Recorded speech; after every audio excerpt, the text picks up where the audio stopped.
और कोई आएगा ना फिर आपको लगेगा इधर आ जाओ।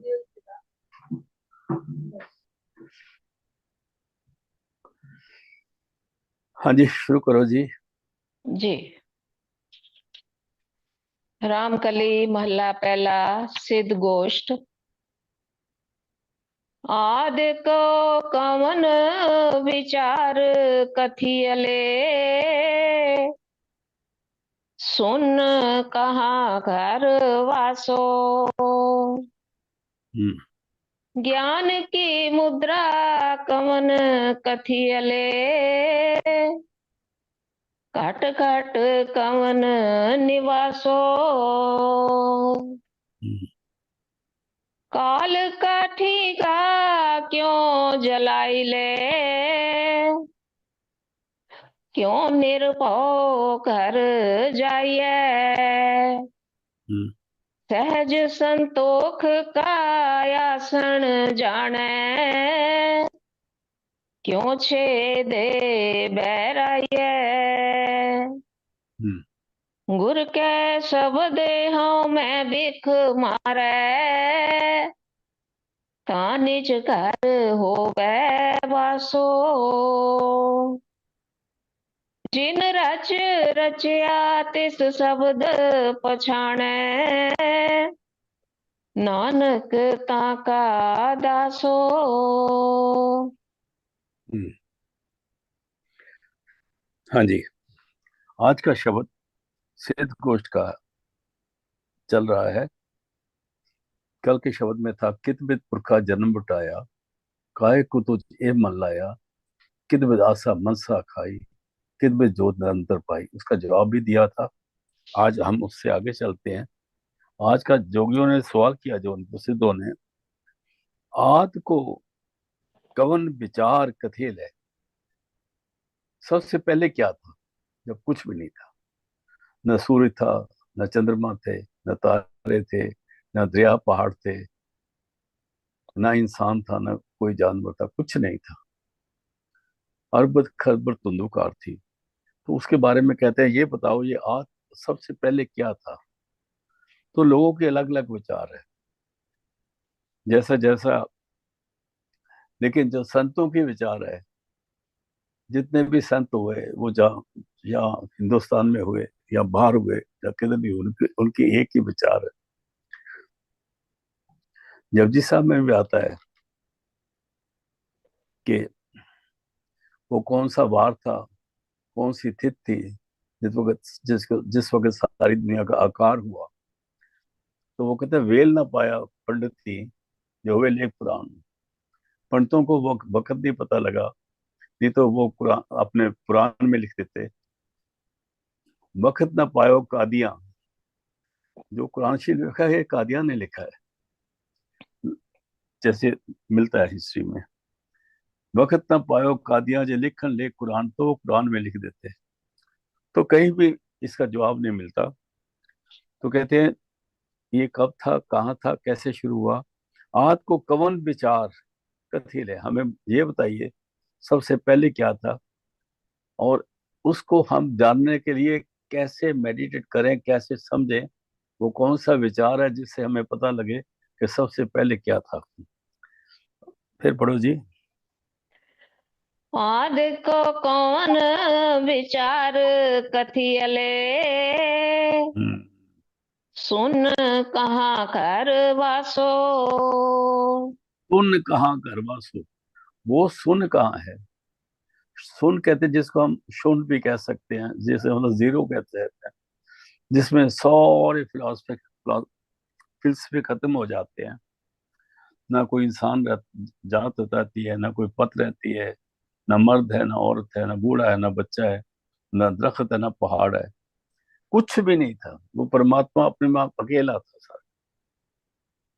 उसको ख्याल आया, एक हो बहु शामा, एक से अनेक हो जाओ। उसको कुरान शरीफ में कहा कुन फयकुन, एक से अनेक होने के बाद। लेकिन वो जिस वक्त ये चीज हिस्सा ज्ञानियों के या ज्यादा पढ़े लिखे के बंदों के हाथ में आ जाता है ना, तो वो एक्सप्लेन नहीं कर पाते। और महाराज ने एक्सप्लेन किया, गुरु नानक साहब ने एक्सप्लेन किया। जब मैंने ये कह रहा हूँ वो एक्सप्लेन नहीं कर पाते, तो इसका ये मतलब कि मैं एक्सप्लेन कर सकता हूँ, ऐसा नहीं है। मैं सिर्फ बाणी पढ़ के सुना रहा हूँ, जो इधर आ रहा है वो सुना रहा हूँ। फिर पढ़ लो जी। आधिक कमन विचार कथियले। कहते अरे 8 मिनट जब कुछ में ही था, उसके बारे में क्या कहा जा सकता है, उसके बारे में आपका विचार विचार क्या है, और आगे। सुन कहाँ कर वासो। वो सुन कहाँ है जिसके बारे में कहा जाता है ये परमात्मा के रहने की जगह है, वो परमात्मा था। क्योंकि जो सबसे बड़ी सुन आती है वो सचखंड से ऊपर आ जाता है, जिसको अनामी देश कहते हैं। सुन कहाँ करवा सो। और उसके उसके घर में वो परमात्मा जो है उसका घर कहाँ था, और वो कैसे रहता था। तो जपजी साहब में गुरु नानक साहब कहते हैं, सो दर के हा, सो कर के हा, जित बै सर्व संभाले। वो तेरा घर कैसा है, वो तेरे दरवाजे कैसे हैं, जहां तू बैठ के सबकी प्रतिपालना करता है। वो परमात्मा किसी कौम के लिए नहीं बना। जो परमात्मा किसी कौम के लिए बना है वो परमात्मा नहीं है, उसको रब्बुल आलमीन कहते हैं। वो पूरी दुनिया का रब है। कौमें तो बाद में बनती रहती है, गिरती रहती है, वो नहीं। और वो सबका एक जैसा ख्याल करता है। सबका हिसाब किताब बिल्कुल साफ है उसके पास। जैसा जैसा कोई कर्म करेगा वैसा वैसा उसको भुगतना पड़ेगा। सुन कहाँ कर वास हो, उसका वास कहाँ था, वो घर कहाँ जहाँ पर वो परमात्मा रहता है। और आगे जी। ज्ञान की मुद्रा कवन कथियले। हम्म, घाट घाट कवन निवासो। मुद्रा कहते हैं। मुद्रा के कई मतलब होते हैं। मुद्रा का मतलब होता है निशानी। वो जोगियों के जो अलग अलग फिरके हैं, उनकी भी अलग अलग तरह की मुद्रा पहनते हैं। वास्तव में मुद्रा जिसको कहा गया है, वो कहता है जिसको ज्ञान की मुद्रा, मुद्रा कहते हैं उस परमात्मा की पहचान क्या है। जो ज्ञान है उसकी पहचान क्या है। वो कहते हैं हमारा ग्रंथ ठीक कहता है, वो कहते हैं हमारे ठीक है, वो कहते हैं हमारे ठीक है। और उस पर ही लोग बहस करने लग जाते हैं। ये सारे ही जितने ग्रंथ पोथियां बार हैं, ये उस परमात्मा को बयान करते हैं। जो किसी महापुरुष ने लिखा हुआ है उसने देख के लिखा है, पर वो भी कहते हैं हम भी बयान नहीं कर सकते। गुरु नानक कहते हैं नानक कागज लख होना, बेअंत कागज हो, पढ़ पढ़ कीजिए पाओ, बड़े प्यार से लिखा जाए, और मस्सू तोड़ ना आवे लेखे पवन चलाओ, स्याही खत्म ना हो और हवा की स्पीड से लिखा जाए, मतलब भी तेरी कीमत ना पवे, मैं केवट आखा ना हूं। परमात्मा अगर ऐसा लिखा जाए तभी तेरी कीमत लिखी नहीं जा सकती। कहते तुम बेअंत हो मित कर वरना, क्या जानो हो कैसा रे। तू बेअंत है, मैं तेरे को गिनती में ला रहा हूँ, ये मेरी भूल है, मैं नहीं जानता मैं कौन क्यों। गुरु नानक कहते हैं परमात्मा तेरा अंदाजा हम नहीं लगा सकते। मैं किसी के बारे में बात नहीं करूंगा, समझने की जरूरत है। परमात्मा सबका एक है। लेकिन जो परमात्मा किसी मजहब का है ना, वो परमात्मा नहीं होता। जो फिरकों के हेड होते हैं ना, आपने देखा है, जो जो पार्टियों के हेड होते हैं, वो परमात्मा नहीं होते हैं। फिर पढ़ दो जी।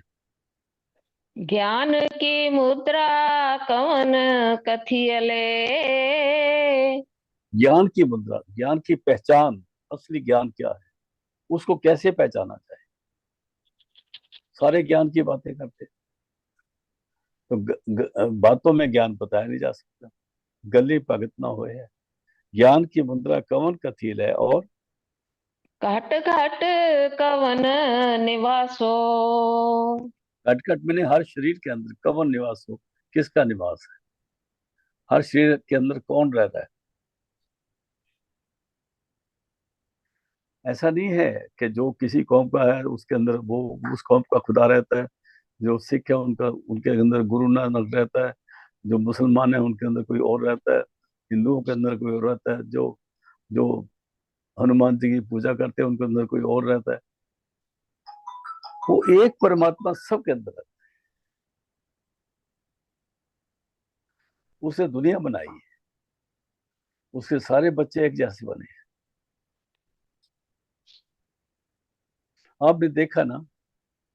आप देखते हो आपके गांव में आपके शहरों में लोगों को घर जब कहते हैं ये पुलिस वालों को घर है, कहते नहीं ये तो फौजियों का घर है, ये तहसीलदार का घर है। वो तहसीलदार माँ के पेट से बन गया। पुलिस वाले कैसे बन गए थे? बीवी तो उसकी पहले किसी और घर में थी, लड़की थी, खेलती कूदती थी। उसकी पुलिस वाली की शादी होगी तो पुलिस वाली बन गई और पुलिस वालों का हो गया। इसी तरह ये सारे हिंदू मुसलमान सिख ईसाई बने हुए। ये जितनी अलग अलग कौमें बन गई है ना, और इनमें एक बीमारी है हर कौम में कि हर कौम एक से दूसरे को अपने आप को सुपीरियर समझती है। ये कौमों के अंदर नहीं, ये कौमों में से छोटी छोटी जातें उनमें भी ये है। वो कहते हैं जी हम तो ये हमारी तो ये होता है, हम तो तगड़े ब्राह्मण होते हैं, हम गुसाई हैं। जाटों में भी कहेंगे जी हमारी ये होता है, हम तो ऊंची जात के हैं। खत्रियों में कहेंगे हमारी ये जात है, हम ऊंची जात के हैं। ये जितनी ऊंची ऊंची जातें बनते हैं ना, ये सारे नीच जात के हैं। ये समझ लेना। वो कहते हैं जी नहीं हम हैं तो वो, लेकिन हमारी जात दूसरों से मिलती नहीं, हम ऊंची जात के हैं। वो कहते हैं हम अग्रवाल है, वो कहते हैं हम रस्तोगी है। ये सारी बातें ना, इनसे हमने ऊपर आना है। क्योंकि जिस वक्त अंत समय आना है उस वक्त ये शरीर भी नहीं रहना। उस वक्त कौन रहेगा? जो हमेशा रहता है वो हमारी आत्मा है। तो आत्मा की कोई जात नहीं है। आत्मा की जात है तू है सत नाम की गोती। तेरी जो गोत है ना, वो सत नाम है। जो मन है वो ब्रह्म का एजेंट है। ज्ञान की मुद्रा कवन कथील है। ज्ञान की मुद्रा उसकी निशानी क्या है? और कट कट कवन निवास हो। और हर शरीर में कौन रहता है? परमात्मा रहता है, शब्द रहता है और आत्मा रहती है। आत्मा और परमात्मा हर शरीर में रहते हैं और दोनों एक जैसे हैं। आगे चलते हैं जी, दोबारा पढ़ दो। ज्ञान की मुद्रा कमन कथियले, घट हम्म। घट कवन निवासो, हम्म। काल का ठीगा क्यों जलायले। काल का ठींगा। अगर आप ठींगा समझ तो ठींगा आप पंजाबी में बोलते हैं जिस वक्त किसी का सिर गंजा होता है ना, गांव में ऐसे करते थे, हम भी छोटे ऐसे करते थे। जिसका सिर गंजा हो गया, बाल पूरे बना लिए ना, उसके सिर पे हम ऐसे ऐसे मारते थे, ऐसे। ये इसको ठींगा कहते हैं। क्योंकि गांव में चाहे हिंदू हो चाहे सिख हो कोई भी हो, सारे पहले चाहे मुसलमान हो सारे पगड़ी बांधते थे। और जिसने बाल कटवा लिए वो पगड़ी अगर नहीं बांधी थी ना, तो उसको सारे ठींगे मारते थे। तो अगर वो दुकान पे सौदा लेने गया तो 20 ठींगे उसके सिर पे लग जाते थे। तो एक काल का ठींगा है। काल का ठींगा मतलब काल का जूता, काल का डंडा। काल का ठींडा क्यों जलाइल है? काल के ठींगे से हम दूर कैसे बचें? उसको कैसे बचाएं? उस ठींगे का हम कैसे उस ठींगे से बचे? जलाइल मैंने उसका कैसे नाश हो? और आगे क्यों निर्भो घर जाइए। निरपो कहते हैं परमात्मा को, जो किसी से नहीं डरता। जपजी साहब के मूल मंत्र में तारीफ दी हुई है। परमात्मा एक ओंकार सतनाम कर्ता पुरख निर्भव। निर्भव परमात्मा को कहते हैं। कहते हैं क्यों निर्भव कर जाइए, क्यों निर्भव कर जाइए। कैसे निर्भय होके, फियरलेस होके, बगैर किसी खतरे से, बगैर सिर पे ठींगा खाने के अपने असली कर जाए, ये कैसे हो सकता है? कौन पूछ रहा है? सिद्ध पूछ रहा है। किससे? गुरु नानक साहब से। आगे जी। सहज संतोख का आसन जाने, हम्म। पूछे दे बैराये। सहज संतोख का आसन जाने। आसन कहते हैं जिस वक्त हम चौकड़ी मार के बैठते हैं, उसको आसन कहते हैं। लेकिन चौकड़ी मार के तो सारे बैठते हैं, लेकिन वो चौकड़ी जिसके मारने से, जिसके लगाने से, क्रॉस लेग करने से, और हमारा ख्याल जो है सहज की अवस्था को पाने पा सके। सहज की अवस्था क्या है? जब हम ध्यान में बैठे हैं, अपने क्रॉस लेग्स करके बैठ के किसी भी तरह से, तो उस वक्त हम ध्यान में बैठ सके। वो वो आसन क्या है? और शरीर तो जमीन पे लगा है, लेकिन ध्यान का आसन कहाँ रखना? ध्यान कहाँ रखना है? शरीर तो जमीन पे है, कुर्सी पर है या बेड पर, लेकिन हमने तो आंखें बंद करी। लेकिन आंखें बंद करी तो जो ध्यान हो वो कहाँ पर टिकाना है? उसको कहते हैं सहज का आसन, संतोष का आसन। संतोष कहते हैं जिस वक्त तुम्हारा ख्याल सिमरन करके एकाग्रता में आएगा, और उस वक्त जिस वक्त ख्याल सिमरन करके एकाग्रता में आएगा, तो हमारे अंदर शांति, संतोष और सब्र आने लगेगा। कहते हैं कि वो कौन सा सिमरन करना है और किस तरह अपने ख्याल को जोड़ना है और अंदर अपने ध्यान को कहाँ पर टिकाना है, उसको सहज संतोष का आसन जाने। जो इसको समझता है। और आगे, क्यों छेदे बैराये। और वो जानता है क्यों छेदे नाश कर सकता है, रास्ता बना सकता है। बैराइये, जो हमारे वैरी हैं, काम क्रोध लोभ मोह जितने हैं वैरी है ना ये सारे। और फिर हमारी और वैरी कौन है? कि हम जब ध्यान में बैठते हैं तो हमें पता नहीं लगा, बैठते बैठे बैठे हमारा ख्याल कभी कहीं चल जाता है, कभी कहीं चल जाता है। और एक और खतरनाक चीज आ जाती है, उसको नींद कहते हैं। तो इस तरह से ये सारे वैरी बन जाते हैं। क्यों क्यों छेद है बैराइये, ये बैरी जो है इनको दूर कैसे हटके और सहज और संतोष को आसन को पा के अपने ख्याल को अंदर कैसे जोड़ना है? कौन कौन पूछ रहे हैं?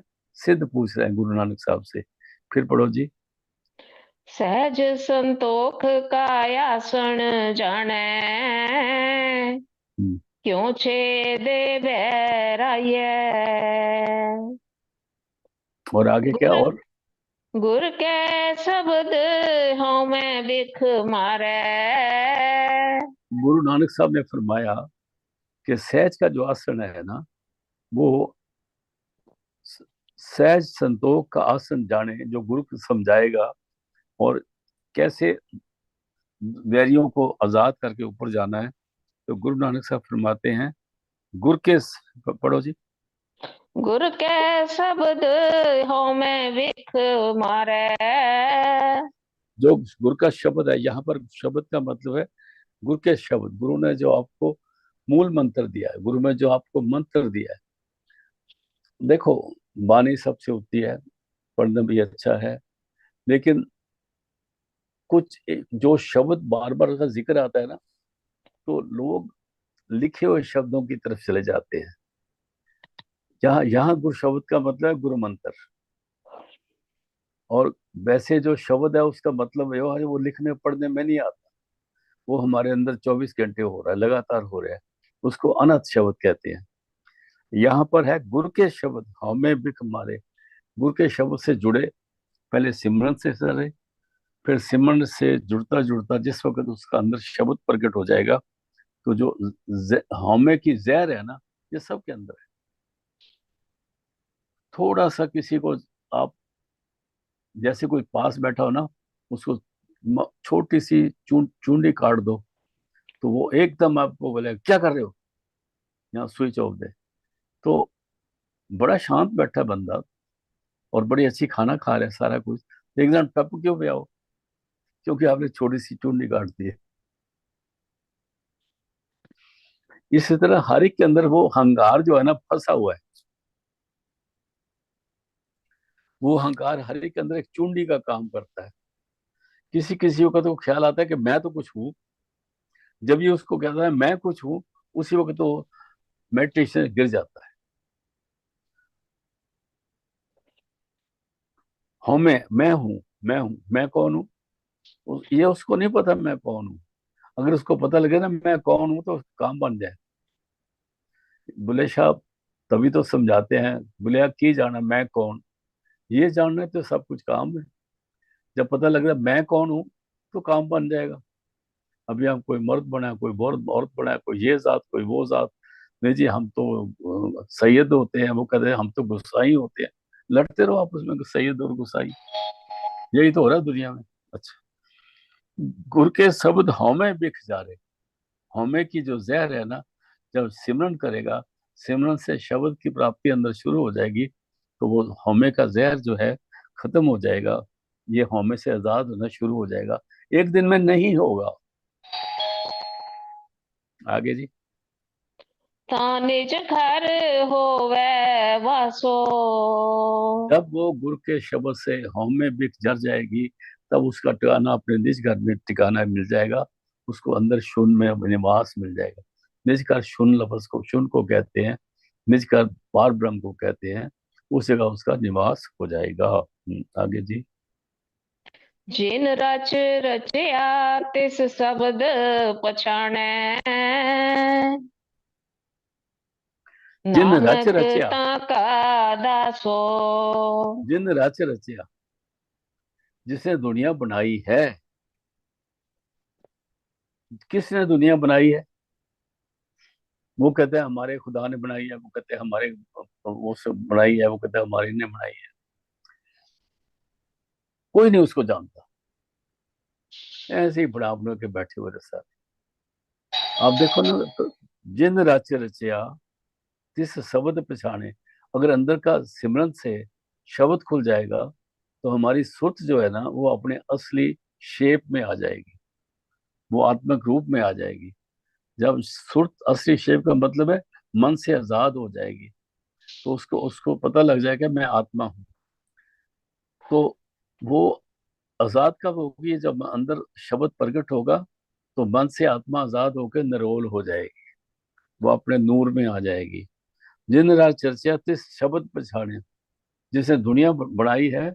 जब तक हमारे अंदर मन का इन्फ्लुएंस है, जब तक हमारे बाहर का कोई भी छोटी सी भी लाग लगी हुई है, तब तक काम नहीं बनेगा। आपने देखा, जिस वक्त थोड़ा सा भी कार्बन आ जाए ना, तो करंट नहीं चलता। आपने देखा आपके सेल में, आपकी बैटरी में, आपके कई जगह रिमोट में कभी थोड़ा सी जंग लग जाता है ना, तो रिमोट काम नहीं करता। जब रिमोट काम नहीं करता, थोड़ा सा जंग लग जाए, तो हमारे अंदर तो जंग की हद लगी है। इस मन को, जन्म जन्म की इस मन को मन लगी काला हुआ स्या, इतना जंग लगा हुआ है। तो ये एकदम कैसे ठीक हो जाएगा? तो इसलिए सिमरन करने से ये इसमें सफाई आती है। जिन रचती शब्द पछाने, उसको शब्द के द्वारा उसकी पहचान होती है। और नानक ताका दासो। जिसने शब्द के द्वारा अपने आप को पहचान लिया, गुरु नानक साहब कहते हैं मैं उसका दास हूँ। हाँ जी। अगला शब्द ले लो जी एक बस। कहाँ ते आवे कहाँ ए हो जावे। हम्म। कहाँ ए हो रहे समाई। अभी कहते हैं, फिर पढ़ना जी। कहाँ ते आवे कहाँ ए हो जावे। हम्म। कहाँ ए हो रहे समाई। अभी कहते हैं, ये जो शरीर के अंदर है, जो आता जाता है, आत्मा है, मन है, ये कहाँ से आते हैं? और फिर चले कहाँ जाते हैं? शरीर से मन भी निकल जाता है, आत्मा भी निकल जाती है। अहंकार वगैरह थे नीचे के नीचे रह जाते हैं सारे। जो इसकी अकड़ है वो दो इधर ही नीचे रह जाती है। कहाँ ते आवे? कहाँ यह जावे आत्मा, और कहाँ ये रहे समाई, और वो कौन सी जगह जहाँ ये हमेशा परमानेंट इसका स्थान है, जहाँ ये रहती है आत्मा। इस शब्द को जो अर्थ आवे, तिस हम्म। गुर तिल तना तमारी। अभी वो कह रहे हैं, सिद्ध कह रहे हैं, कहाँ ते आवे, कहाँ ये जावे, कहाँ ये रहा समाई। कहते हैं जो इस शब्द का हमें उत्तर दे दे, हमें समझा दे, हम उसको मान जाएंगे, उसके हम चेले बन जाएंगे। इस शब्द को जो अर्थावे, अर्थावे मैंने जो इसका अर्थ करके, अर्थ, वर्ड अर्थ तो सब जानते हैं, इसकी असलियत को समझा दे कि कहाँ जाते हैं। बातें से ही बात बनेगी। देखो, जो हम पढ़ रहे हैं ना, ये तो कन्वर्सेशन जो हुई है वो है। इस कन्वर्सेशन से ही सारी बात नहीं हुई उस पोस्ट में। इस कन्वर्सेशन में करते करते गुरु नानक साहब ने उनको एक फिजिकली अपने एक्चुअली उनको शरीर के उस लेवल पे ले गए थे जहां उनको अंदर का अनुभव करवा सकते थे। अभी हम आपस में तो बातें कर लेते हैं, एक दूसरे को समझा देते हैं, लेकिन अनुभव नहीं करा सकते, अनुभव में उसका एक्सपीरियंस नहीं करा सकते। तो वो कहते हैं कहाँ ये आत्मा कहाँ से आई, कहाँ ये जाती है, और कहाँ जाके हमेशा रहती है। और जो इस शब्द को जो अर्थावे, इस बात को जो हमें समझा दे, प्रैक्टिकली समझा दे, और तिस गुर तिल ना तमाई। उस गुरु को हम नमस्कार करते हैं, उस गुरु को हम मानते हैं। उसके अंदर जरा जितना भी गुस्सा नहीं है, उसके अंदर जरा जितना भी वो कालख नहीं है, और जरा जितना भी उसके अंदर जिसको तमा नहीं है। वो हमको समझा सकता है। आगे। क्यों तत अवगत पावे, गुरमुख लगे प्यारो। इन लफ्जों को समझना पड़ेगा। एक लफ्ज आ गया तत्ते, दूसरा आ गया अवगत्ते। क्यों तत्ते अवगत्ते पावे। अब ये तत्ते कैसे हैं? तत्ते का मतलब तत्व, तत्व असलियत को, निचोड़ को। अवगत्ते माने एक एक होता है, व्यक्ति होता है, एक अव्यक्त होता है, व्यक्ति है। एक व्यक्ति है, वो नजर आता है, वो सरगुण है। एक अव्यक्त है, वो नजर नहीं आता। कहते जो असली चीज है, जो फॉर्मलेस, जो असली रियलिटी है, जो नजर नहीं आती, वो असली जो तत्व है, जो इस बॉडी को चला रहा है।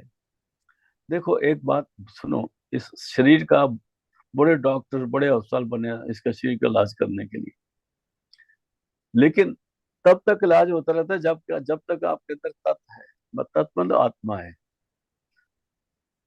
जब आत्मा निकल जाए तो डॉक्टर हाथ जोड़ के साइड में हो जाते हैं, फिर कुछ नहीं करते। कहते तत्व तो इसके अंदर है, और तत्व को अंदर रोकी रोकती रोकी हुई जो ताकत है वो अवगत है, परमात्मा है जिसको हम देख नहीं सकते। वो ये तत्व जो है उस अवगत को कैसे पाएगा। कितनी गहरी बात है। ये तत्व है ना, असलियत है ना, आत्मा है ना, अवगत है कि वो है तो सही, लेकिन वो व्यक्ति नहीं है, वो फॉर्मलेस है। वो ना निर्गुण है ना सरगुण है। और ये तत्व है, ये भी ना निर्गुण है ना सरगुण है। इस तत्व को अवगत को कैसे पाएगा। अगर हम आज का सत्संग इसी लाइन पे समाप्त करें तो हमें समझ आती है कि सोचते रहे सारी रात, कल तक सोचते रहे, यही मेडिटेशन है। आंखें बंद कर रहे बैठ जाते हैं सारे, और फिर देखते रहते हैं, एक आंख खोल के एक दूसरी बंद करके के साइड वाला भी बैठा हुआ कि नहीं बैठा हुआ, और इसी तरह हम वक्त पास करते रहते हैं। हमारा ध्यान हो जाता है। रात को सुबह उठेंगे, सुबह उठते हैं तो शाम को बैठेंगे, शाम को हो जाती है तो सुबह होते हैं। हम अपना ध्यान अंदर कैसे जोड़े? जब तक ध्यान जोड़ के बाहर के सारे ख्याल खत्म नहीं होते, बाहर की दुनिया से आजाद नहीं होते, जहाँ हमारा चाची मामी ताई मासी ताया चाया कोई नहीं रहता, ना कोई पुत्र ना कोई पोतरा ना कोई दोतरा, कोई नहीं रहता, और जहाँ पर हमारा शरीर भी नहीं रहता, वहां पर उस स्टेज में कैसे पहुंचे? पहले उस स्टेज में पहुंचे तो हमें थोड़ा पता लगेगा कि हमारा तत्व क्या है, हमारी हम हैं कौन। फिर उस तत्व ने अवगत को पाना है। अवगत की कोई फोटो ही नहीं है इस दुनिया में। भगवान की फोटो है कोई? हमने जितनी बनाई, इवन गुरु नानक की फोटो भी सारी झूठी है। गुरु गोविंद सिंह की फोटो भी हमने बनाई हुई। गुरु नानक कब माला में हाथ पकड़ते चलते थे, और उनके सिर पर भी माला लगाई हुई है, हाथ में भी माला पकड़ा दी।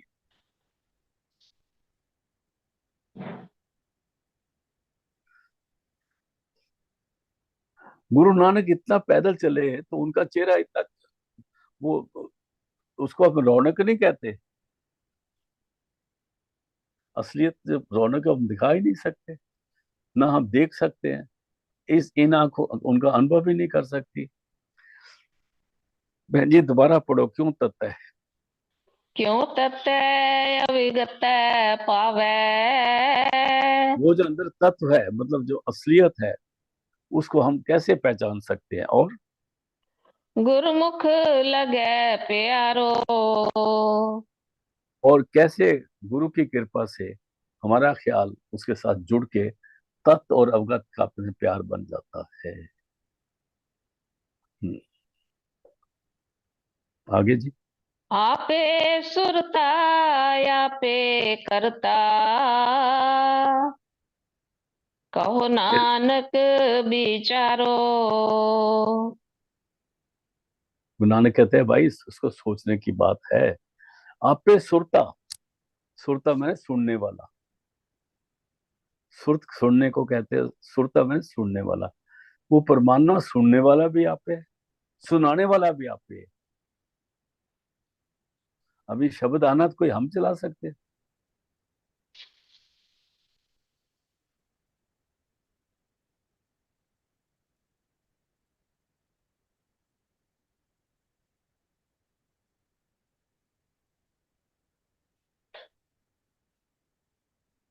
साउंड चली गई है अंकल जी। साउंड चली गई है।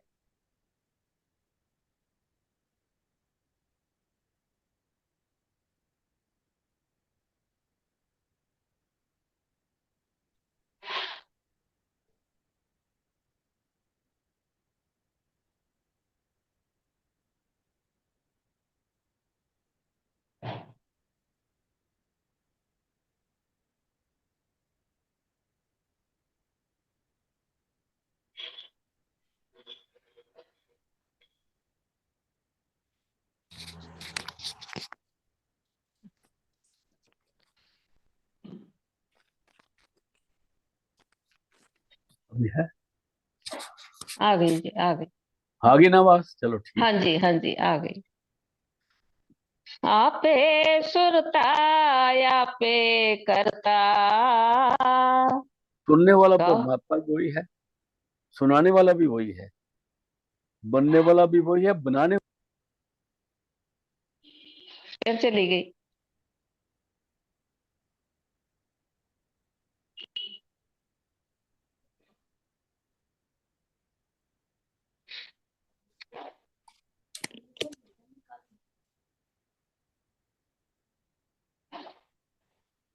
भी आ रही है थोड़ी बहुत? हाँ जी, हाँ जी, हूं आई है। चलो ठीक है। आपे सुरता आपे करता, और कहो नानक बिचारो। नानक कहते हैं उस पर मेडिटेट करता है, और वो होगा गुरु कृपा से, हमारे करने से होगा नहीं। तो ये काफी, हाँ जी आगे चलो जी। हुक्मे आवे हुक्मे जावे। वो कहते हैं वो कैसे आता है कैसे जाता है, कहते हैं आपने उस परमात्मा के हुक्म, हुक्म शब्द को कहते हैं, हुक्म नाम को कहते हैं। ये परमात्मा के नाम से आता है, हुक्म से आता है, शब्द से आता है। और जब शब्द की मर्जी होती है इसको वापस बुला लेता है। हुक्मे रहे समाई। और उसी में जाके आत्मा दोबारा तत्व में समा जाती है, तत्व फिर अवगत में एक हो जाता है। पूरे गुर ते साच कमावे। पूरे गुरु से अगर नाम मिल जाए, वो इसको तरीका पूरा बता दे और ये वो शब्द की कमाई करे, उसको कहते हैं पूरे गुरते साच कमावे। पूरे गुरु से नाम लेके शब्द की कमाई करे, फिर क्या होगा? गत मित शब्दे पाई। अब उसको असली पता लगेगा, वो गति क्या है, मित्त क्या है, वो असली क्या है, उस असलियत को पहचान सकता है। जब पूरे गुरु से नाम लेके शब्द की कमाई करेगा, उस पर मेडिटेट करेगा, तो इसको समझ आएगी। तो आज का सत्संग हम इसी पे समाप्त करते हैं। लास्ट लाइन में फिर पढ़ दो। कहाँ ते आवे कहाँ ये हो जावे। कहाँ ये हो रहे समाई। इस शब्द को जो अर्थ आवे। तिस गुर तिल ना तमाई। क्यों तत्ते अविगत पावे। गुरमुख लगे प्यारो। आपे सुरता आपे करता। कहो नानक विचारो। हुक्मे आवे हुक्मे जावे। हुक्मे रहे समाई। पूरे गुर ते साच कमावे। गत मित सब दे पाई। नाम की कमाई करके मेडिटेशन में बैठने के बाद तब अंदर का राज पता लगता है। अगर हम मेडिटेशन में बैठे हैं तो अभी तक हमारे ख्याल बाहर की सोचों में है, अपने ख्यालों में है, तो फिर चाहे 100 साल बैठे रहो। उसके लिए सिमरन है जिसमें सदगुरु की शक्ति है, जिससे हमारा ख्याल एकाग्रता में आता है। तो आज का सत्संग समाप्त होता है, कल मिलते हैं गुरु के पास।